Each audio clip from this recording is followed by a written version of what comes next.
first ꯑꯩꯈꯣꯏꯅ ꯇꯝꯗꯣꯏꯁꯦ ꯀꯩꯅꯣꯗꯤ how to trade ꯇꯨꯗꯤ ꯑꯩꯈꯣꯏ trade ꯀꯃꯥꯏꯅ ꯇꯧꯗꯣꯏꯅꯣ ꯍꯥꯏꯕꯗꯨꯅꯦꯕ trade ꯀꯃꯥꯏꯅ ꯇꯧꯗꯣꯏꯅꯣꯁꯦ ꯑꯩꯅ ꯑꯩꯈꯣꯏ ꯈꯪꯉꯒꯗꯤ ꯀꯣ ꯑꯩꯈꯣꯏꯅ ꯇ꯭ꯔꯦꯗꯤꯡ ꯇꯧꯕ ꯌꯥꯕ ꯃꯥꯔꯀꯦꯠꯁꯦ ꯃꯌꯥꯝ ꯑꯃ ꯂꯩꯔꯤꯕ ꯍꯥꯏꯔꯤꯕ ꯃꯥꯔꯀꯦꯠꯁꯤꯡꯁꯤꯒꯤ ꯃꯅꯨꯡꯁꯤꯗ ꯏꯀ꯭ꯋꯤꯇꯤ ꯃꯥꯔꯀꯦꯠꯁꯦ ꯁꯤꯁꯨ ꯑꯃꯅꯦꯕ ꯀꯣ ꯏꯀ꯭ꯋꯤꯇꯤ ꯃꯥꯔꯀꯦꯠ ꯀꯣ ꯁꯤ ꯅꯠꯇꯕꯗ ꯑꯩꯈꯣꯏꯅ ꯁꯦ ꯗꯦꯔꯤꯚꯦꯇꯤቭ ꯃꯥꯔꯀꯦꯠ ꯂꯩꯔꯤ ꯀꯣ ꯗꯦꯔꯤꯚꯦꯇꯤቭ ꯃꯥꯔꯀꯦꯠ ꯀꯣ ꯑꯗꯩꯗꯤ ꯑꯩꯈꯣꯏꯒꯤ commodity ꯀꯣ commodity market ꯂꯩꯔꯤ ꯀꯣ ꯑꯗꯩꯗꯤ ꯑꯩꯈꯣꯏ cash market ꯍꯥꯏꯗꯤ currency market ꯁꯦ ꯑꯩꯈꯣꯏꯅ forex ꯍꯥꯏꯒꯔꯦ ꯅꯠꯇ꯭ꯔꯥ ꯁꯤ ꯍꯧꯖꯤꯛꯇꯤ forex ꯁꯤꯗ ꯑꯃꯨꯛꯁꯨ ꯑꯩꯈꯣꯏꯒꯤ ꯀꯩꯅꯣꯁꯨ ꯑꯃꯨꯛꯁꯨ ꯂꯥꯛꯑꯦ ꯍꯥꯏꯗꯤ currency market ꯁꯤꯗ ꯑꯩꯈꯣꯏꯒꯤ normal currency ꯁꯤꯃ ꯂꯩꯔꯦ ꯑꯗꯨꯒ ꯑꯇꯣꯞꯄ ꯑꯃꯁꯨ cryptoꯁꯨ ꯑꯃꯨꯛꯁꯨ ꯌꯥꯎꯁꯤꯜꯂꯛꯑꯦꯕ crypto currency ꯍꯥꯏꯔꯤꯕ ꯁꯤꯒꯤ ꯂꯩꯔꯤꯕ ꯇ꯭ꯔꯦꯗ ꯇꯧꯕ ꯌꯥꯕ ꯃꯥꯔꯀꯦꯠꯁꯤꯡꯁꯦ ꯁꯤ ꯑꯦꯅꯤ ꯑꯃꯗ ꯑꯩ ꯆꯪꯁꯤꯜꯂꯒ ꯇ꯭ꯔꯦꯗ ꯇꯧꯕ ꯁꯨꯝ ꯌꯥꯒꯅꯤꯕ ꯇꯧꯕꯗꯤ ꯐꯥꯔꯁꯇ ꯑꯩꯅ ꯉꯁꯥꯏꯒꯤ ꯑꯩꯒꯤ ꯇ꯭ꯔꯦꯗꯁꯦ ꯀꯃꯥꯏꯅ ꯇꯧꯗꯣꯏꯅꯣ ꯀꯔꯝꯕ ꯃꯇꯝꯗ ꯆꯪꯗꯣꯏꯅꯣ ꯀꯔꯝꯕ ꯃꯇꯝꯗ ꯑꯩ ꯊꯣꯔꯛꯇꯣꯏꯅꯣ ꯍꯥꯏꯕ ꯑꯗꯨꯝꯕ ꯃꯌꯥꯝ ꯑꯃ ꯈꯪꯕ ꯑꯃ ꯃꯊꯧ ꯇꯥꯔꯤꯕ ꯍꯥꯟꯅ ꯅꯠꯇ꯭ꯔꯥ ꯑꯗꯣ ꯑꯩꯈꯣꯏꯅ ꯇ꯭ꯔꯦꯗ ꯇꯧꯕ ꯍꯥꯏꯁꯦ ꯀꯩꯅꯣ ꯕꯥꯏ ꯑꯃ ꯑꯗꯨꯒ ꯁꯦꯜ ꯑꯃ ꯑꯅꯤꯁꯦ ꯄꯨꯔꯥ ꯀꯝꯄ꯭ꯂꯤꯠ ꯑꯣꯏꯔꯀꯥꯟꯗ ꯋꯥꯟ ꯇ꯭ꯔꯦꯗꯁꯦ ꯑꯣꯏꯗꯣꯏꯅꯦꯕ ꯌꯥꯏꯀꯣ ꯋꯥꯟ ꯇ꯭ꯔꯦꯗꯁꯦ ꯑꯣꯏꯗꯣꯏꯅꯦ ꯑꯗꯨꯒ ꯇ꯭ꯔꯦꯗꯁꯦ ꯀꯝꯄ꯭ꯂꯤꯠ ꯑꯣꯏꯔꯒ ꯑꯩ ꯇ꯭ꯔꯦꯗꯁꯦ ꯐꯤꯅꯤꯁ ꯑꯣꯏꯔꯕ ꯃꯇꯨꯡꯗ ꯑꯩꯉꯣꯟꯗ ꯐꯪꯗꯣꯏꯁꯤꯅ ꯀꯩꯅꯣ ꯄ꯭ꯔꯣꯐꯤꯠ ꯅꯠꯇ꯭ꯔꯒ ꯂꯣꯁꯅꯦꯕ ꯀꯣ ꯑꯗꯣ ꯀꯔꯝꯕ ꯃꯇꯝꯗ ꯑꯩ ꯄ꯭ꯔꯣꯐꯤꯠ ꯐꯪꯉꯤꯅꯣ ꯅꯠꯇ꯭ꯔꯒ ꯀꯔꯝꯕ ꯃꯇꯝꯗ ꯑꯩ ꯂꯣꯁ ꯑꯣꯏꯔꯤꯅꯣ ꯍꯥꯏꯕꯅꯦꯕ ꯀꯣ ꯁꯤꯗꯗꯤ ꯑꯃꯨꯛ ꯂꯥꯛꯏꯁꯦ ꯑꯩꯈꯣꯏꯒꯤ ꯔꯥꯏꯠ ꯑꯦꯟꯇ꯭ꯔꯤ ꯍꯥꯏꯕ ꯑꯃ ꯂꯥꯛꯑꯅꯤ ꯑꯗꯨꯒ ꯑꯦꯟꯗ ꯔꯥꯏꯠ ꯑꯦꯛꯖꯤꯠ ꯍꯥꯏꯕ ꯑꯃꯁꯨ ꯂꯥꯛꯑꯅꯤ ꯀꯣ ꯈ꯭ꯋꯥꯏꯗꯒꯤ ꯃꯦꯟ ꯄꯣꯏꯟꯁꯦ ꯁꯤꯒꯤ ꯑꯅꯤꯁꯤꯅꯦꯕ right entry and right exit right entry and right exit से अखोई ना फंगदुई से कदाई दगी खंग मंगमदुई नो चप चाबदि अखोई ना याक्ता हाइबदि ngमोय को अदुबो हेने एक्यूरेसी ओइबा एंट्री सिने अखोई ना थीने रक्तुई से सिदने अखोई ना स्ट्रेटजीज फजा फजा ngasi प्रेम नगा मयाम दा शेयर तौरैबा को सुबे स्ट्रेटजी सिंग सिने अखोई ना थीदि से करम बने हेना इंगम दा चानबा हाइबा स्टॉक मार्केट ता इसे यामने हेक्ता पीएचडी गी थाक फाव हाइगदबने हाइबा लेतेको अइना हदि पैसा फजना तानबा ngamba को एंट्री नत्रग एग्जिट हदि स्ट्रेटजीज अमा फंगगदि अदु खक्तंग दंग हाइरगा को अइ अदुम सुदा पैसा तालगा लैरसु याइ को अनु अनु म्याम थीरुदरसु दो अखोइना सुम थीरेगा लैसिदि कइनो अइगोमदा हेना चानबा हेने खोगी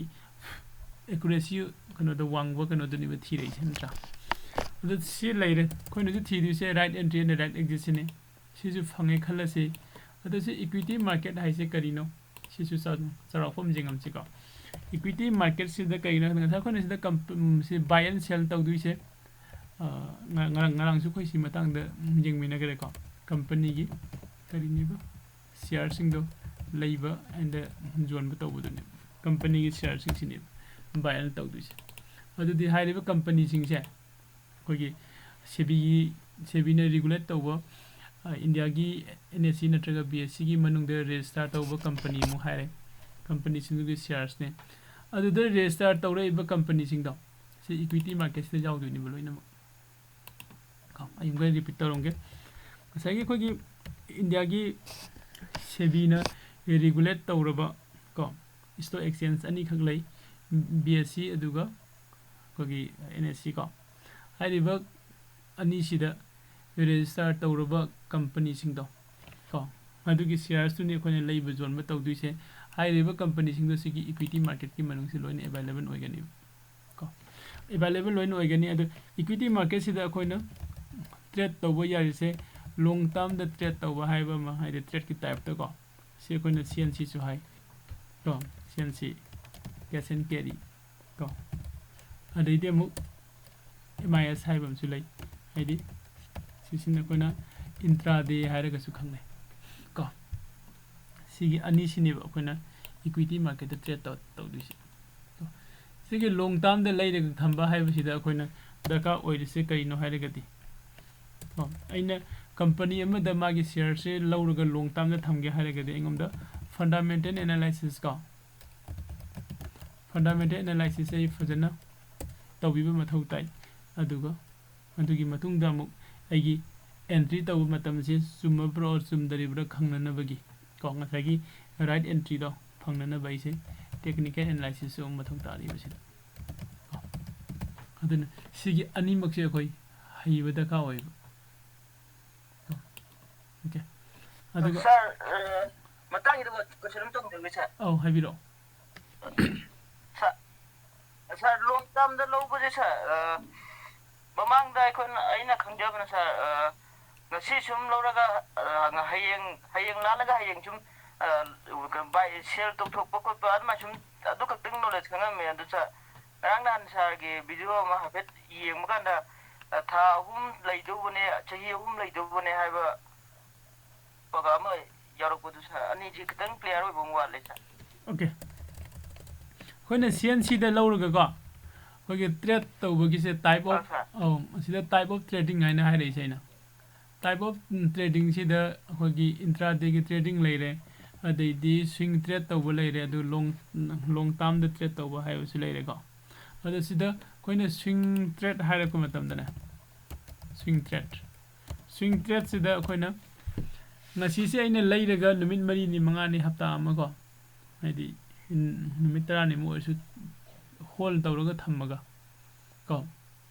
hold tawraga thammaga profit la kanda book tok thokpa yaiba ko kaiguma profit la ta aina sum tha ama ni sahi ahum mari manga truk thamgi ga su kai di adum aina lawdi di sida equity market changsil laga nangna swing trade tawge hairaga di CNC da haidi long term da low gadabneba MIS da low ruba yaroiba kaigino haidi MIS da di ngasi lowba market to ngasi loisingadabne haiba ko intraday ni na haidi equity market yam samna hai kanda equity market da akoina trade tawba yabase ani khakta ne belai se type ani amana long term ne amana MIS ne ko long term sidi long term da akoina lowba hai sidi Masagi aina lawriba shares to aigi oirabne aigi property niba aini het jondriba aigi oiraga leidui niba aina ngasi profit la aina ngasi ansi dum jon thokpa yai hadi ngasai anof na mana tata powers ngasi lawsillaga ngasi profit to 27000 jawre na book tok thoido adumaina aina ngasi lawra ngasi book to tok thokpa yai ngasi lawraga hayeng book tawba yaba company khara yawi yadaba su lei ko BTST yana ma go BTST and Amalay. Okay. Buy today, sell tomorrow have see BTST say Hanadi company could move the loan Yaramiko Hojiti company carried the sea ya de Hina Sibina Kanoja Tamba Shariko. Magi run anobody matungina. Adu Masagi inauna hangai do the inaugi answer say go. When a low did this the equity market se changsilaga long term sida ne low duise long term sida low bai je nangi oirabane nangna joining ba numit jon ba yane ba ko aduna numit ni thamgera humi thamgera mari ni thamgera tha ma thamgera hafta ma thamgera ko sahi ma thamgera sahi manga thamgera tara thamgera nangi apa mane bro Napoleon na tro sigida Sanjit sir oh Sanjit clear oirabo kana nang question dugi Sada sahi hum thamdu bune haiba wa ma bet amu chabi bum to goda clear oi tangwa okay long term da lora ga disi hum pha di ya di haiba ko nate ai nai badi nan long term si da khoine lawra kan da ne profit se sure lakani haibane bai nai je paisa sumang mangoi haibane ba paisa sumang mangoi haibane nang na aina long term haire se nang na long term de lawra ga di ngasagi aina ngasi lawra ga hayeng ata jon tho ga I paisa mangi haira ga di adu yaroi ba ko long term haire di long term ni ko profit phangde bo thamo adi ls yam drab da sahi amani humari thamo haiba adu de nang gi chap chap do khangani ba suppose tata power khaktang da jeng si ba koi tata power se mamang da khoine lawna ko matam da 100 ki series ta ne lawna rei se 129 120 ga haina ko adu asagi lawbaga makharom da haidar majai haidang haina jon thomagadi loss adum oigani natra adu natabada sum thanamagadi ngasi gi lairiba price di mamandu baidi profit fadan la ne ꯑꯗꯨ ꯈꯔ ꯂꯩꯔꯒꯗꯤ 500 ꯌꯧꯒꯅꯤ 600 ꯌꯧꯒꯅꯤ 700 ꯌꯧꯒꯅꯤ ꯅꯠꯇ꯭ꯔꯥ ꯑꯗꯨ ꯑꯁꯦꯡꯕꯒꯤꯗꯤ ꯃꯌꯥꯝꯅ ꯈꯟꯅꯔꯤꯁꯤꯗꯤ ꯂꯣꯡ term ꯍꯥꯏꯔꯒꯗꯤ minimum ꯑꯩꯈꯣꯏꯒꯤ ꯀꯩꯅꯣꯅꯒ ꯍꯥꯏꯁꯦ ꯑꯩꯈꯣꯏꯒꯤ ꯀꯩꯅꯣꯗꯣ ꯋꯥꯔꯜꯒꯤ ꯕꯤꯒꯦꯁ ꯏꯟꯚꯦꯁꯇꯔꯗꯣ ꯃꯥꯅꯒ ꯍꯥꯏꯁꯤꯗꯤ ꯂꯣꯡ ꯇꯥꯔꯝ ꯍꯥꯏꯔꯒꯗꯤ ꯃꯤꯅꯤꯃꯝ 10 yearsꯇꯤ ꯅꯪꯒꯤ ꯁꯤꯌꯥꯔꯗꯣ ꯂꯩꯔꯤ ꯍꯥꯏꯁꯦ ꯀꯥꯎꯊꯣꯛꯈ꯭ꯔꯣꯕ ꯍꯥꯏꯕꯅꯦꯕ ꯑꯗꯥꯏ ꯃꯇꯝꯗ ꯅꯪꯒꯤ ꯑꯁꯦꯡꯕ ꯀꯩꯅꯣꯗ ꯂꯥꯛꯇꯣꯏꯅꯤ ꯄ꯭ꯔꯣꯐꯤꯠꯇ ꯀꯣ ꯑꯗꯨ ꯂꯩꯔꯦ ꯁꯤꯁꯤꯗ ꯑꯩꯈꯣꯏꯅ ꯐꯟꯗꯥꯃꯦꯟꯇꯦꯜ ꯑꯦꯅꯥꯂꯥꯏꯁꯤꯁ ꯇꯦꯛꯅꯤꯀꯦꯜ ꯑꯦꯅꯥꯂꯥꯏꯁꯤꯁ ꯐꯖꯅ ꯈꯪꯕ ꯃꯊꯧ ꯇꯥꯔꯦ ꯀꯣ ꯏꯀ꯭ꯋꯤꯇꯤ ꯃꯥꯔꯀꯦꯠꯇ ꯑꯩꯈꯣꯏ ꯇ꯭ꯔꯦꯗ ꯇꯧꯁꯦ ꯀꯣ ꯑꯩꯈꯣꯏꯅ ꯗꯦꯔꯤꯚꯦꯇꯤꯚ ꯃꯥꯔꯀꯦꯠꯇ ꯍꯦꯛꯇ ꯆꯪꯁꯤꯟꯗ꯭ꯔꯤꯉꯩꯗ ꯗꯦꯔꯤꯚꯦꯇꯤꯚ ꯃꯥꯔꯀꯦꯠꯇ ꯍꯦꯛꯇ ꯆꯪꯁꯤꯜꯂꯨꯕꯗꯅꯦꯕ ꯄꯩꯁా ꯃꯥꯡꯅꯔꯤꯁꯦ ꯑꯩ ꯑꯗꯨꯝ ꯃꯤꯡ ꯍꯦꯛꯇ ꯄꯜꯂꯒꯦꯀꯣ ꯑꯦꯛꯖꯥꯝꯄꯜ ꯑꯣꯏꯅ ꯑꯩꯈꯣꯏ ꯃꯔꯛꯇ ꯍꯧꯖꯤꯛ ꯌꯥꯎꯔꯤ ꯏꯅꯥꯎ ꯄ꯭ꯔꯦꯝ ꯀꯣ ꯕꯦꯡꯒꯂꯣꯔꯗ ꯂꯩꯔꯤꯕ ꯄ꯭ꯔꯦꯝꯁꯨ ꯃꯌꯥꯝ ꯌꯥꯝꯕꯅꯤꯅ ꯏꯅꯥꯎ ꯕꯦꯡꯒꯂꯣꯔꯗ ꯂꯩꯔꯤꯕ ꯍꯧꯖꯤꯛ ꯄ꯭ꯔꯦꯝꯁꯦ ꯃꯥꯁꯦ ꯄ꯭ꯔꯣꯐꯤꯠ ꯐꯖꯅ ꯕꯨꯛ ꯇꯧꯔꯝꯕ ꯑꯉꯥꯡꯅꯦ ꯑꯗꯣ ꯀꯗꯥꯏꯗꯩꯅꯣ ꯀꯃꯥꯏꯅ ꯇꯧꯕꯅꯣ ꯈꯪꯗꯦ ꯑꯣꯞꯁꯟꯗ ꯄꯥꯏꯁꯤꯜꯂꯒ ꯈꯣꯠꯆꯤꯜꯂꯒ ꯂꯩꯔꯝꯃꯦꯀꯣ ꯃꯥꯡꯕ ꯍꯧꯈ꯭ꯔꯦ ꯑꯗꯨꯝ ꯑꯣꯀꯦ ꯑꯗꯣ ꯁꯤꯁꯤꯗ ꯑꯩꯈꯣꯏꯅ ꯏꯀ꯭ꯋꯤꯇꯤ ꯃꯥꯔꯀꯦꯠꯁꯦ ꯁꯤꯗꯒꯤ ꯐꯖꯅ ꯂꯣꯡ ꯇꯥꯔꯝꯁꯤꯗ ꯁꯦꯟꯁꯤꯗ ꯍꯥꯏꯗꯤ ꯂꯧꯔꯒ ꯁ꯭ꯋꯤꯡ ꯇ꯭ꯔꯦꯗ ꯇꯧꯔꯒ ꯄ꯭ꯔꯣꯐꯤꯠꯁꯦ ꯂꯧꯅꯕ ꯍꯣꯠꯅꯕꯀꯣ ꯅꯝꯕꯔ 1ꯗ ꯅꯝꯕꯔ 2ꯗ ꯀꯣ ꯁꯤꯗꯁꯨ ꯑꯩꯈꯣꯏ ꯄ꯭ꯔꯦꯛꯇꯤꯁ ꯇꯧꯕꯁꯨ ꯌꯥꯏ ꯑꯦꯝ ꯑꯥꯏ ꯑꯦꯁꯇ ꯄ꯭ꯔꯦꯛꯇꯤꯁ ꯇꯧꯕ ꯌꯥꯏ ꯐꯖꯅ ꯑꯦꯝ ꯑꯥꯏ ꯑꯦꯁꯇ ꯑꯩꯈꯣꯏꯅ ꯄ꯭ꯔꯦꯛꯇꯤꯁ ꯇꯧꯕ ꯌꯥꯏ ꯍꯥꯏꯁꯦ ꯑꯩꯅ ꯄꯟꯗ꯭ꯔꯒꯁꯨ ꯃꯌꯥꯝꯅꯁꯨ ꯍꯦꯟꯅ ꯈꯪꯒꯅꯤ ꯅꯠꯇ꯭ꯔꯥ ꯉꯁꯥꯏꯒꯤ ꯁꯄꯣꯁ ꯑꯩꯅ ꯁꯤꯗ ꯀꯩꯅꯣꯗ ꯆꯪꯉꯦ ꯈꯜꯂꯁꯤ ꯑꯩꯈꯣꯏꯒꯤ ꯋꯤꯄ꯭ꯔꯣꯁꯦ ꯉꯁꯤꯗꯤ ꯈꯔ ꯍꯟꯊꯈ꯭ꯔꯦꯀꯣ ꯑꯩꯁꯦꯜ ꯇꯦꯛ ꯍꯥꯏꯔꯣ ꯋꯤꯄ꯭ꯔꯣ ꯍꯥꯏꯔꯣ ꯁꯤꯗ ꯑꯩꯅ ꯕꯥꯏ ꯇꯧꯕ ꯃꯇꯝꯗ ꯑꯣꯞꯁꯟ 2 ꯐꯪꯉꯦ ꯀꯣ ꯏꯟꯇ꯭ꯔꯥꯗꯦ ꯍꯥꯏꯕ ꯑꯃ ꯐꯪꯉꯦ ꯂꯣꯡ ꯇꯥꯔꯝ ꯍꯥꯏꯕ ꯑꯃ ꯐꯪꯉꯦ ꯂꯣꯡ ꯇꯥꯔꯝꯁꯤꯗ ꯂꯧꯔꯒ ꯊꯝꯈꯤꯕꯁꯤꯅꯦꯕ ꯑꯦꯅꯤ ꯇꯥꯏꯝ ꯑꯩꯅ ꯊꯝꯅꯤꯡꯕ ꯃꯈꯩ ꯊꯝꯕ ꯌꯥꯗꯣꯏꯁꯦ ꯑꯦꯝ ꯑꯥꯏ ꯑꯦꯁꯁꯤꯗ ꯂꯧꯔꯛꯑꯒꯗꯤ ꯏꯟꯇ꯭ꯔꯥꯗꯦꯗ ꯂꯧꯔꯛꯑꯒꯗꯤ ꯉꯁꯤ ꯂꯧꯕꯗꯨ ꯉꯁꯤ ꯂꯣꯏꯁꯤꯟꯗꯣꯏꯅꯦꯕ ꯑꯗꯩꯗꯤ ꯑꯃꯨꯛ ꯑꯩꯅ ꯑꯁꯤꯗ ꯄ꯭ꯔꯦꯛꯇꯤꯁ ꯇꯧꯁꯤ ꯍꯥꯏꯔꯤꯁꯤꯅ ꯀꯩꯅꯣ ꯍꯥꯏꯔꯒꯗꯤ ꯉꯁꯥꯏꯒꯤ ꯁꯤꯗ ꯑꯩꯅ ꯄ꯭ꯔꯦꯛꯇꯤꯁ ꯇꯧꯕꯗ ꯑꯩꯉꯣꯟꯗ ꯄꯩꯁꯥ ꯌꯥꯝ ꯆꯪꯗꯦꯕ ꯀꯣ ꯁꯤꯗ 119 ꯉꯁꯥꯏꯒꯤ ꯑꯁꯦꯡꯕ ꯃꯥꯒꯤ ꯑꯦꯛꯆꯨअल ꯄ꯭ꯔꯥꯏꯁꯇꯤ 599.15 ꯑꯗꯨꯕꯨ ꯑꯩꯅ ꯏꯟꯇ꯭ꯔꯥꯗꯦꯗ ꯇ꯭ꯔꯦꯗ ꯇꯧꯕ ꯃꯇꯝꯗ ꯂꯨꯄꯥ 194 ꯍꯥꯏꯗꯤ 110ꯁꯦ ꯑꯩꯉꯣꯟꯗ ꯂꯩꯔꯒꯗꯤ 119.83ꯁꯦ ꯑꯩꯉꯣꯟꯗ ꯂꯩꯔꯒꯗꯤ ꯁꯤꯒꯤ ꯇ꯭ꯔꯦꯗꯁꯦ ꯑꯩ ꯇꯧꯕ ꯌꯥꯏꯕ ꯀ꯭ꯋꯥꯟꯇꯤꯇꯤ ꯑꯃꯈꯛꯁꯦ ꯂꯧꯔꯒ ꯄ꯭ꯔꯦꯛꯇꯤꯁ ꯇꯧꯕꯁꯨ ꯀꯩꯁꯨ ꯀꯥꯏꯗꯦꯕ ꯁꯤꯒꯤ ꯄ꯭ꯔꯦꯛꯇꯤꯁꯁꯦ ꯇꯧꯕ ꯃꯇꯝꯗ ꯑꯩꯉꯣꯟꯗ ꯂꯨꯄꯥ 100 ꯃꯥꯡꯗꯨꯕ ꯅꯠꯇꯦꯕ ꯀꯣ ꯑꯩꯈꯣꯏꯅ ꯑꯗꯨꯒꯤ ꯆꯥꯝꯃ ꯆꯅꯤꯒꯤ ꯇꯧꯕ ꯀꯥꯟꯗ ꯁꯥꯔ ꯑꯩꯈꯣꯏꯗ ꯂꯥꯛꯏꯕ ꯄ꯭ꯔꯣꯐꯤꯠꯁꯦ ꯁꯝ ꯂꯨꯄꯥ ꯑꯍꯨꯝꯒꯨꯝꯕ ꯂꯥꯛꯄ ꯀꯥꯟꯗ ꯁꯥꯔ ꯕ꯭ꯔꯣꯀꯔ ꯆꯥꯔꯖꯀꯤ ꯂꯨꯄꯥ 35 ꯀꯛꯀꯅꯦꯕꯀꯣ ꯑꯗꯨꯏꯗꯨ ꯁꯨꯝ ꯀꯛꯀꯗꯣꯏꯔꯥ ꯁꯥꯔ ꯕ꯭ꯔꯣꯀꯔ ꯆꯥꯔꯖꯀꯤꯗꯤ ꯂꯨꯄꯥ 35 ꯀꯛꯑꯣꯏꯀꯣ ꯅꯪꯅ ꯂꯧꯔꯤꯕ ꯇ꯭ꯔꯦꯗꯇꯨꯒꯤ ꯃꯇꯨꯡ ꯏꯟꯅ ꯀꯛꯑꯛꯀꯅꯤ ꯀꯣ ꯍꯥꯏꯗꯤ ꯅꯪꯅ ꯇ꯭ꯔꯦꯗ ꯑꯃꯈꯛꯇꯪ ꯂꯧꯕ ꯑꯣꯏꯗꯤ ꯌꯥꯝ ꯀꯛꯑꯣꯏ ꯂꯨꯄꯥ 1 2 ꯀꯛꯄ ꯌꯥꯏ 1 ꯀꯛꯄ ꯌꯥꯏ 2 ꯀꯛꯄ ꯌꯥꯏ 3 ꯀꯛꯄ ꯌꯥꯏ ꯑꯗꯨꯒ ꯀꯩꯅꯣꯒꯤ ꯑꯩꯈꯣꯏꯒꯤ ꯄ꯭ꯔꯣꯐꯤꯠ ꯐꯪꯕꯒꯤ ꯃꯇꯥꯡꯗ ꯌꯦꯡꯉꯒꯁꯨ ꯁꯄꯣꯁ ꯉꯁꯤ ꯑꯩꯈꯣꯏꯅ ꯁꯤ ꯇꯥꯇꯥ ꯄꯥꯋꯔꯁꯤꯗ ꯁꯤꯌꯥꯔ ꯑꯃꯈꯛ ꯂꯩꯔꯝꯃꯦ ꯈꯜꯂꯁꯦꯕ ꯉꯁꯥꯏ ꯌꯥꯝꯅ ꯉꯟꯅ 150ꯒ 255 ꯑꯗꯨꯋꯥꯏꯗ ꯂꯧꯔꯝꯃꯦ ꯈꯜꯂꯁꯦꯕ 275ꯗ ꯕꯨꯛ ꯇꯧꯔꯗꯤ 20 ꯔꯨꯄꯤꯁ ꯑꯗꯨꯝ ꯐꯪꯉꯝꯕꯁꯨ ꯌꯥꯏ ꯅꯠꯇ꯭ꯔꯥ ꯑꯗꯨ ꯑꯩꯈꯣꯏꯅ ꯑꯗꯨ ꯐꯪꯒꯦ ꯍꯥꯏꯔꯒꯗꯤ ꯑꯩꯉꯣꯟꯗ ꯗꯔꯀꯥꯔ ꯑꯣꯏꯔꯤꯁꯦ ꯀꯩꯅꯣ ꯑꯗꯨ ꯐꯪꯒꯦ ꯍꯥꯏꯔꯒꯗꯤ ꯑꯩꯉꯣꯟꯗ ꯗꯔꯀꯥꯔ ꯑꯣꯏꯔꯤꯁꯦ ꯇꯥꯇꯥ ꯄꯥꯋꯔꯁꯦ ꯍꯥꯏꯒꯠꯂꯛꯇꯣꯔꯦ ꯍꯥꯏꯁꯦ ꯑꯩ ꯈꯪꯕ ꯃꯊꯧ ꯇꯥꯏꯌꯦꯕ ꯐꯥꯔꯁ ꯋꯥꯟꯗ ꯇꯥꯇꯥ ꯄꯥꯋꯔꯁꯦ ꯍꯥꯏꯒꯠꯂꯛꯇꯣꯔꯦ ꯍꯥꯏꯁꯦ ꯑꯩ ꯀꯃꯥꯏꯅ ꯈꯪꯗꯣꯏꯅꯣꯕ ꯀꯣ ꯑꯗꯨꯗꯤ technical analysis and the news ꯀꯣ ꯅ꯭ꯌꯨꯁꯁꯨ ꯑꯗꯨꯝ ꯗꯔꯀꯥꯔ ꯑꯣꯏꯀꯣ ꯃꯌꯥꯝ ꯍꯥꯏꯗꯤ ꯑꯩꯈꯣꯏꯅ ꯇꯦꯛꯅꯤꯀꯦꯜ ꯑꯦꯅꯥꯂꯥꯏꯁꯤꯁꯈꯛꯇꯪꯗꯒꯤꯁꯨ ꯀꯩꯅꯣꯁꯦ ꯈꯪꯕ ꯉꯝꯗꯦ ꯇꯦꯛꯅꯤꯀꯦꯜ ꯑꯦꯅꯥꯂꯥꯏꯁꯤꯁꯇꯁꯨ ꯑꯩꯈꯣꯏꯅ ꯑꯗꯨꯝ ꯌꯦꯡꯉꯛꯏ ꯉꯁꯥꯏꯒꯤ ꯇꯥꯇꯥ ꯄꯥꯋꯔꯒꯤꯁꯦ ꯗꯦꯒꯤꯗ ꯑꯣꯟꯊꯣꯔꯛꯀꯦꯀꯣ ꯇꯥꯏꯝ ꯐ꯭ꯔꯦꯝꯁꯦ ꯁꯤꯗ ꯑꯩꯈꯣꯏꯅ ꯌꯦꯡꯉꯩꯗꯣ ꯑꯣꯀꯦ ꯁꯤꯗꯒꯤ ꯑꯃꯨꯛꯇꯪ ꯕ꯭ꯔꯦꯛ ꯑꯥꯎꯠ ꯄꯤꯕꯤꯔꯛꯑꯒꯗꯤ ꯁꯤꯅꯦꯕ ꯉꯥꯏꯔꯤꯁꯦ ꯀꯣ ꯁꯤꯗꯒꯤ ꯕ꯭ꯔꯦꯛ ꯑꯥꯎꯠ ꯄꯤꯔꯛꯑꯒꯗꯤ ꯑꯩꯅ ꯉꯥꯏꯔꯝꯕꯗꯣ ꯄꯤꯔꯛꯑꯦ ꯕ꯭ꯔꯦꯛ ꯑꯥꯎꯠ ꯄꯤꯔꯛꯇꯣꯔꯦ ꯍꯥꯏꯕꯒꯤ ꯀꯩꯅꯣꯁꯤꯁꯨ ꯑꯩꯈꯣꯏꯅ ꯈꯪꯅꯔꯛꯏꯁꯦ ꯅ꯭ꯌꯨꯁꯇꯒꯤꯅꯤ ꯃꯦꯟ ꯑꯣꯏꯅ ꯇꯥꯇꯥ ꯄꯥꯋꯔꯒ ꯑꯗꯨꯒ ꯃꯔꯁ ꯇꯧꯔꯦ ꯁꯤ ꯇꯧꯔꯦ ꯁꯤꯗ ꯑꯦꯒ꯭ꯔꯤꯃꯦꯟ ꯁꯤ ꯂꯩꯔꯦ ꯈꯣꯠꯂꯦ ꯃꯌꯥꯝ ꯑꯃ ꯍꯥꯏꯔꯤꯕ ꯃꯌꯥꯝꯁꯦ ꯈꯪꯉꯛꯄꯗꯒꯤ ꯁꯨꯃꯥꯏꯅ ꯇꯧꯔꯒ ꯇꯥꯇꯥ ꯄꯥꯋꯔꯁꯦ ꯕ꯭ꯔꯦꯛ ꯑꯥꯎꯠ ꯄꯤꯗꯣꯔꯦ ꯍꯥꯏꯕꯁꯤꯅꯤ ꯀꯣ ꯑꯗꯨ ꯍꯥꯏꯅ ꯉꯁꯤ ꯅꯨꯃꯤꯠ 5ꯅꯤꯁꯦ ꯀꯟꯇꯤꯅ꯭ꯌꯨ ꯃꯥꯏ ꯌꯥꯝ ꯆꯥꯎꯕ ꯚꯣꯂꯨꯝ ꯑꯃꯒ ꯂꯣꯏꯅꯅ ꯇꯥꯇꯥ ꯄꯥꯋꯔꯁꯦ ꯍꯥꯏꯒꯠꯂꯛꯏ ꯀꯣ ꯑꯗꯨꯅ ꯑꯩꯈꯣꯏꯅ ꯇꯦꯛꯅꯤꯀꯦꯜ ꯑꯦꯅꯥꯂꯥꯏꯁꯤꯁꯀ ꯄ꯭ꯂꯁ ꯅ꯭ꯌꯨꯁꯀ ꯀꯣ ꯑꯅꯤꯁꯤ ꯌꯦꯡꯉꯀꯥꯟꯗ ꯑꯩꯈꯣꯏꯒꯤ ꯑꯦꯟꯇ꯭ꯔꯤꯁꯤꯁꯨ ꯐꯪꯒꯅꯦꯕ ꯔꯥꯏꯠ ꯑꯦꯟꯇ꯭ꯔꯤꯁꯤ ꯀꯣ ꯑꯗꯨꯗꯤ ꯇꯦꯛꯅꯤꯀꯦꯜ ꯑꯦꯅꯥꯂꯥꯏꯁꯤꯁ ꯍꯥꯏꯕꯁꯨ ꯌꯥꯎꯔꯤꯀꯣ ꯇꯦꯛꯅꯤꯀꯦꯜ ꯑꯦꯅꯥꯂꯥꯏꯁꯤꯁꯁꯨ ꯑꯩꯈꯣꯏ ꯁꯨꯝ ꯃꯊꯪ ꯀ꯭ꯂꯥꯁꯇꯁꯨ ꯇꯝꯃꯛꯈꯤꯅꯤ ꯀꯩꯅꯣꯗꯁꯨ ꯄꯨꯂꯞ ꯌꯥꯎꯔꯤꯀꯣ ꯑꯩꯈꯣꯏꯒꯤ ꯁꯤꯒꯤ ꯀꯣꯔꯁ ꯃꯅꯨꯡꯗꯁꯨ ꯑꯗꯩꯗꯤ ꯑꯩꯈꯣꯏꯅ ꯁꯤꯗ ꯏꯀ꯭ꯋꯤꯇꯤ ꯃꯥꯔꯀꯦꯠꯇ ꯆꯪꯁꯤꯜꯂꯒ ꯂꯣꯡ ꯇꯥꯔꯝꯗ ꯑꯩꯅ ꯀꯝꯄꯅꯤ ꯑꯃꯒꯤ ꯁꯤꯌꯔꯁꯤ ꯂꯩꯁꯤꯜꯂꯒ ꯊꯝꯕꯁꯦ ꯁꯤꯁꯤꯅꯦꯕ ꯑꯩꯈꯣꯏꯅ ꯁꯤꯌꯔ ꯍꯣꯜꯗꯔ ꯍꯥꯏꯅ ꯍꯥꯏꯔꯛꯏꯁꯦ ꯑꯩꯈꯣꯏꯅ ꯁꯤꯌꯔ ꯍꯣꯜꯗꯔ ꯑꯣꯏꯕ ꯃꯇꯝꯗ ꯑꯦꯒ꯭ꯔꯤꯃꯦꯟ ꯁꯥꯏꯟ ꯇꯧꯅꯕ ꯈꯣꯠꯄ ꯍꯥꯏꯅ ꯊꯥꯏꯅꯗꯗꯤ ꯌꯥꯝꯅ ꯇꯧꯔꯝꯃꯦ ꯍꯥꯏꯀꯣ ꯑꯩꯈꯣꯏꯒꯤ ꯍꯥꯔꯠ ꯀꯣꯄꯤꯗ ꯍꯧꯖꯤꯛꯇꯤ ꯁꯤꯁꯨ ꯇꯧꯗ꯭ꯔꯦ ꯅꯠꯇ꯭ꯔꯥ ꯍꯧꯖꯤꯛꯇꯤ ꯀꯩꯗꯧꯔꯦ ꯑꯩꯒꯤ ꯀꯩꯅꯣꯃ ꯑꯩꯈꯣꯏꯒꯤ ꯗꯤꯃꯦꯠ ꯑꯦꯀꯥꯎꯟ ꯑꯃ ꯍꯥꯡꯉꯒ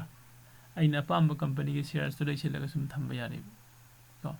ꯑꯗꯣ ꯑꯦꯒ꯭ꯔꯤꯃꯦꯟ ꯁꯥꯏꯟ ꯇꯧꯅꯗ꯭ꯔꯦ ꯍꯥꯏꯁꯤꯗꯤ ꯁꯦꯡꯅ ꯄꯦꯄꯔꯗ ꯁꯥꯏꯟ ꯇꯧꯅꯗ꯭ꯔꯦ ꯍꯥꯏꯕ ꯈꯛꯇꯅꯤ ꯑꯗꯨꯕꯨ ꯍꯧꯖꯤꯛꯅ ꯍꯦꯟꯅ ꯀꯨꯞꯊꯅ ꯂꯣꯏꯅꯃꯛ ꯁꯥꯏꯟ ꯇꯧꯅꯔꯤꯕ ꯑꯩꯈꯣꯏꯅ ꯑꯣꯟꯂꯥꯏꯟꯗ ꯑꯩꯈꯣꯏꯒꯤ ꯗꯤꯃꯦꯠ ꯑꯦꯀꯥꯎꯟ ꯑꯃ ꯍꯥꯏꯗꯤ ꯑꯩꯈꯣꯏꯒꯤ ꯇ꯭ꯔꯦꯗꯤꯡꯒꯤ ꯑꯦꯀꯥꯎꯟ ꯑꯃ ꯑꯣꯄꯟ ꯇꯧꯒꯦ ꯍꯥꯏꯕ ꯃꯇꯝꯗ ꯑꯩꯉꯣꯟꯗꯒꯤ ꯄꯤꯔꯤꯕ ꯗꯣꯀꯨꯃꯦꯟ ꯃꯌꯥꯝ ꯑꯩꯒꯤ ꯁꯤꯒꯅꯦꯆꯔ ꯑꯞꯂꯣꯗ ꯇꯧꯔꯤ ꯑꯩꯒꯤ ꯄꯦꯟ ꯀꯥꯔꯗ ꯑꯞꯂꯣꯗ ꯇꯧꯔꯤ ꯑꯩꯒꯤ ꯕꯦꯡ ꯗꯤꯇꯦꯜ ꯄꯤꯁꯤꯜꯂꯤ ꯂꯣꯏꯅꯃꯛ ꯅꯠꯇ꯭ꯔꯥ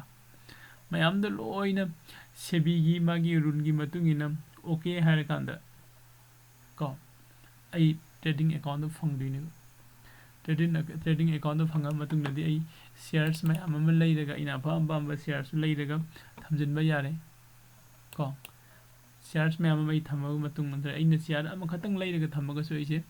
ꯁꯤꯌꯔ ꯍꯣꯜꯗꯔ ꯍꯥꯏ ꯈꯪꯅꯔꯦꯕ ꯀꯣ ꯑꯗꯣ ꯑꯩꯅ ꯁꯤꯌꯔ ꯃꯌꯥꯝ ꯑꯃ ꯂꯩꯔꯒ ꯊꯝꯃꯦ ꯅꯠꯇ꯭ꯔꯒ ꯑꯃꯈꯛꯇꯪ ꯂꯩꯔꯒ ꯊꯝꯃꯦ ꯈꯜꯂꯁꯦꯕ ꯀꯣ ꯑꯗꯨꯗ ꯉꯁꯥꯏꯒꯤ ꯁꯤꯌꯔꯁꯇꯨꯒꯤ ꯃꯥꯒꯤ ꯄ꯭ꯔꯥꯏꯁꯁꯨ ꯇꯥꯏꯝ ꯇꯨ ꯇꯥꯏꯝ ꯁꯨꯝ ꯍꯦꯟꯒꯠꯂꯤ ꯏꯟꯀ꯭ꯔꯤꯖ ꯇꯧꯔꯤ ꯅꯠꯇ꯭ꯔꯥ ꯑꯗꯨꯒ ꯑꯇꯣꯞꯄ ꯑꯃꯗꯅ ꯀꯝꯄꯅꯤꯁꯤꯡꯁꯤꯅ ꯑꯩꯈꯣꯏꯒꯤ ꯆꯍꯤ ꯑꯃꯒꯤ ꯃꯅꯨꯡꯗ ꯑꯃꯨꯛꯇꯪ ꯍꯥꯏꯇꯥꯔꯦꯀꯣ ꯑꯃꯨꯛꯈꯛꯇꯪ ꯍꯥꯏꯔꯒꯦ ꯑꯩꯀꯣ ꯑꯩꯈꯣꯏ ꯀꯩꯅꯣꯗ ꯑꯦꯝꯄ꯭ꯂꯣꯌꯤꯁꯤꯡꯗ ꯕꯣꯅꯁ ꯄꯤꯕꯗꯣ ꯑꯗꯨꯒꯤ ꯇꯥꯏꯞꯇ ꯀꯝꯄꯅꯤꯅꯁꯨ ꯕꯣꯅꯁꯀꯤ ꯇꯥꯏꯞꯁꯤꯗ ꯗꯤꯕꯤꯗꯦꯟ ꯍꯥꯏꯅ ꯑꯃ ꯄꯤꯔꯤꯕ ꯀꯣ ꯇꯥꯇꯥ ꯄꯥꯋꯔꯁꯤꯁꯨ ꯗꯤꯕꯤꯗꯦꯟ ꯑꯗꯨꯝ ꯄꯤꯔꯝꯒꯅꯤꯀꯣ ꯑꯗꯨ ꯍꯥꯏꯔꯤꯕ ꯗꯤꯕꯤꯗꯦꯟꯁꯦ ꯑꯁꯤꯁꯨ ꯑꯩꯈꯣꯏ ꯑꯧ ꯑꯣꯖꯥ ꯍꯥꯏꯕꯤꯔꯛꯑꯣ ꯑꯃꯇ ꯆꯠꯀꯦ ꯑꯣꯖꯥ ꯑꯗꯨꯔ ꯑꯩꯈꯣꯏꯒꯤ ꯑꯦꯀꯥꯎꯟꯗꯀꯣ ꯂꯨꯄꯥ ꯆꯥꯝꯃ ꯆꯅꯤ ꯆꯍꯨꯝꯒ ꯆꯪꯉꯛꯏꯁꯦ ꯑꯧ ꯃꯥꯅꯦ ꯑꯣꯖꯥ ꯁꯦꯟꯁꯤꯗ ꯂꯩꯕꯒꯤ ꯑꯧ ꯑꯧ ꯌꯥꯝꯕꯨꯗꯤ ꯆꯪꯉꯛꯇꯦ ꯆꯥꯝꯃꯒ ꯌꯥꯡꯈꯩ ꯆꯅꯤ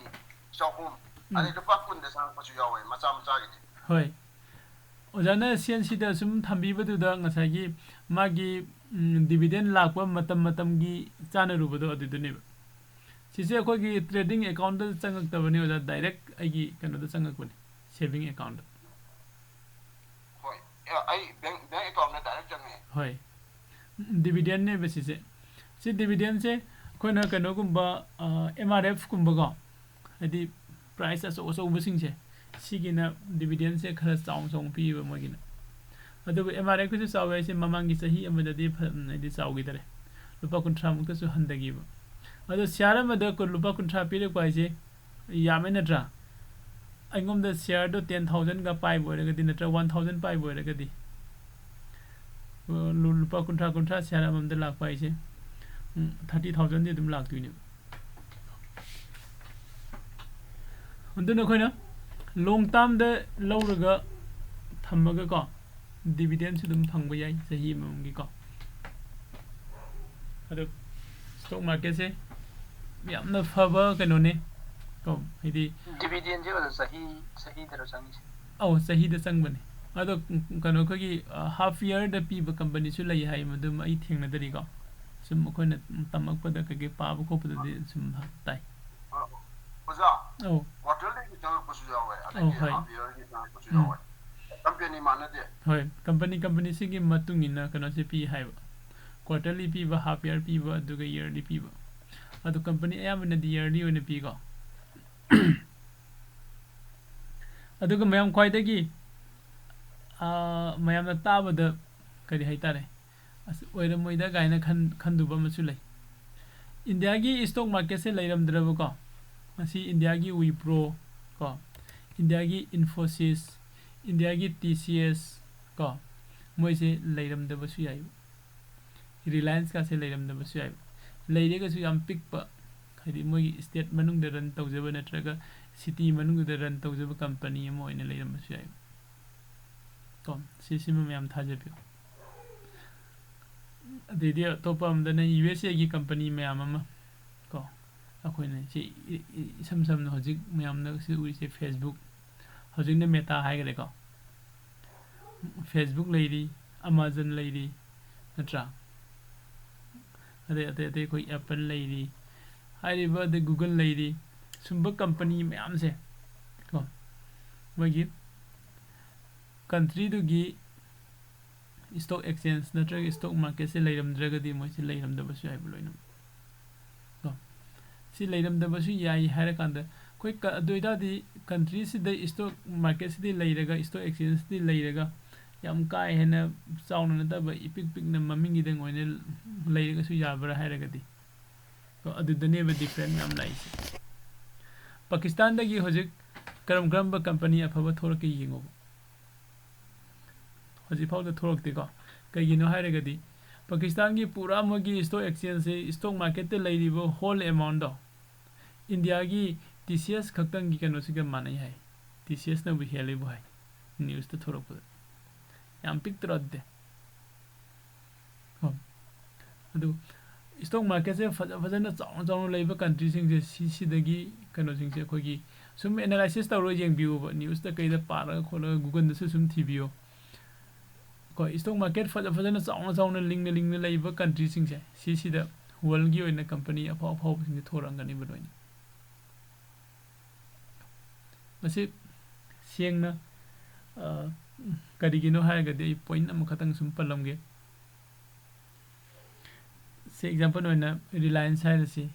Reliance na the Hosika Su Kanose, Adanigi, ko Adanigi Magi, AWL say. Kanada lam daida moina kanada share thadore ko share thadore je karigino mogi department number natragana mogi haidi ko atopa kanoma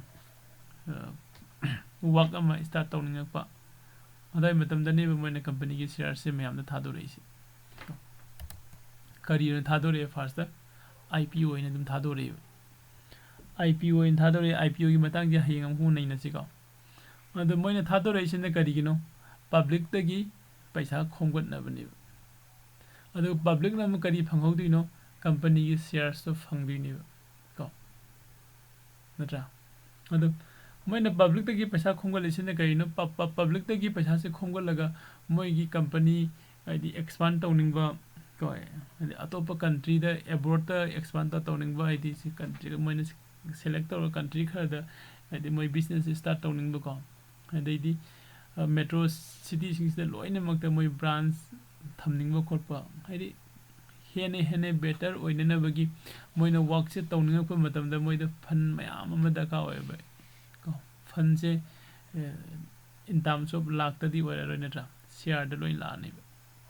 hai ri ba paisa mayam se moi da di leidi leiram gani leiram ba su yai khara leiram da ba su yai ko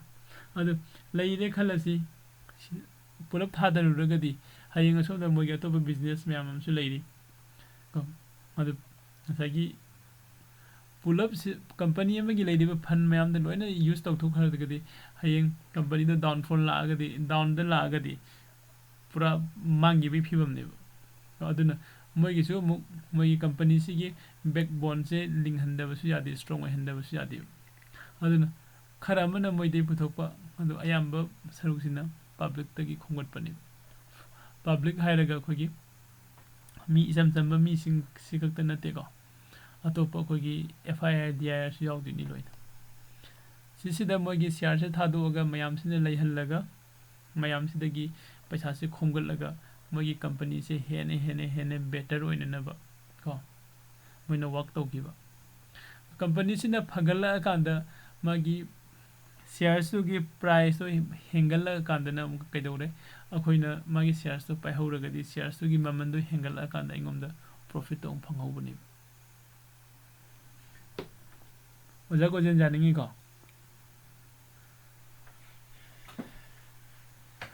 aduna khana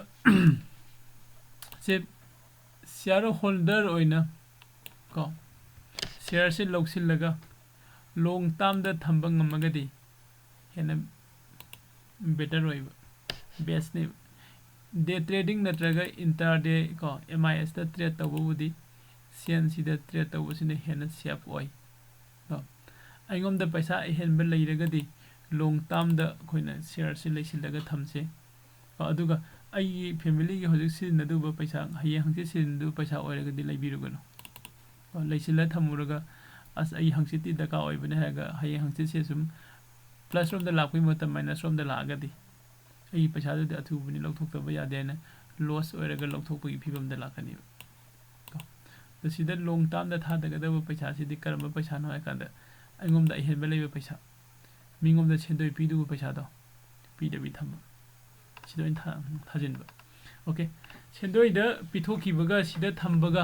क्याम खेनगे जिंगसिबा सरापम का अइना इपा लाख अमा मात्रा 40 लाख को लाख अमा से 5% दा 5% दा थादो खलसिबा 5% दा थादो दे सही था मदे फंगसे क्यानो इसी मंगा इंटू सही मदद क्या फंगनी 20 मंगा हुंफु 60,000 से सही मदद फंगनी चुमिको ओके अतोपा मने सिगी लाख अमा से इना को आइना कंपनी से फजना सेलेक्ट तौरगा थादो खरे खलसे सपोज टाटा मोटर दा थमगरे खलसे